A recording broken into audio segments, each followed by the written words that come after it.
All right, Sandra, thank you so much. One person who has his pulse on consumer spending is the man at the helm of the One Group, the hospitality company behind high-end restaurant STK. The One Group has seen sales climb from $6.3 million in 2006 to $126 million last year. Joining me right now is One Group CEO Jonathan Siegel. And Jonathan, it's good to have you on the program. It's great to be here. Thank you. You also are expanding abroad, which we're going to get to in a moment. But can you characterize what you're seeing right now in the restaurant business? Well, we certainly see, despite what some of the people have said today, an increase in consumer spending or discretionary spending. We kind of trade more at the middle to the high end. But if you look at historically, or our last quarter same-store sales, we increased 5%, and our average check actually has gone up slightly as well. So although there is kind of a turn down, or there seems to be a turn down, we don't seem to be experiencing it at the moment. So people are coming out, they're spending money, they're going out to dinner. They certainly are, absolutely. Yeah. Well, they certainly are in our venues. And I think generally, and in the major cities, certainly the international cities that we trade in, the capital cities, the restaurant economy seems to be doing very well. You are also announcing today expansion plans. We are. We announced today a deal with Melia Hotels for our second international STK, which will be in Italy, alongside our third hospitality deal. This is where we go into hotels or casinos and we take over their entire food and beverage program.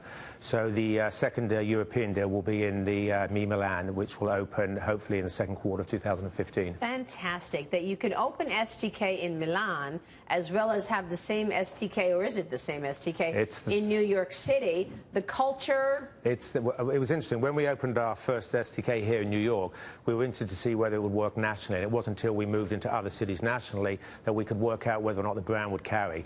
When we went internationally, we went back to my hometown, London, which is probably the most conservative of all the markets you can be in, and they loved STK.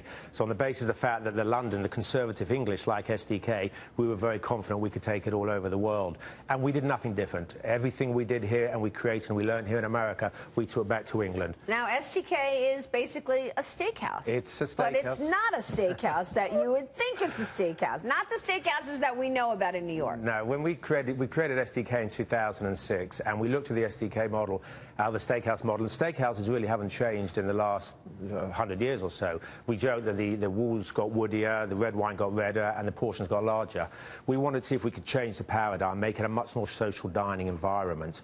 So to do that, we built our restaurant round bars, and we put DJs in our restaurants. Not because we were a club or we played the music loud, although I have to be honest, you've been to an STK, so you know it's a little bit louder.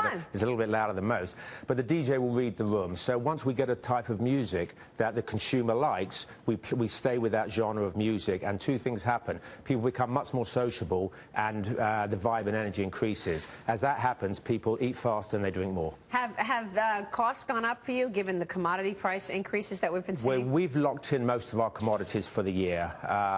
We haven't put our prices up really at all in a while now. Are you going to raise prices soon? We are looking at our prices all the time, and obviously a lot of it is linked to the beef situation. But we locked in our commodity prices, so we're fairly comfortable with where we are for this year, and we should end up around about 26 to 26.5% of cost of sales for both our liquor and our food. Jonathan, it's a great story. It's great to have you on the program. Thank you so much. We will be back at STK very soon. Look forward to it, and we'll have to check out the one in Milan. Please. Jonathan Siegel is joining us.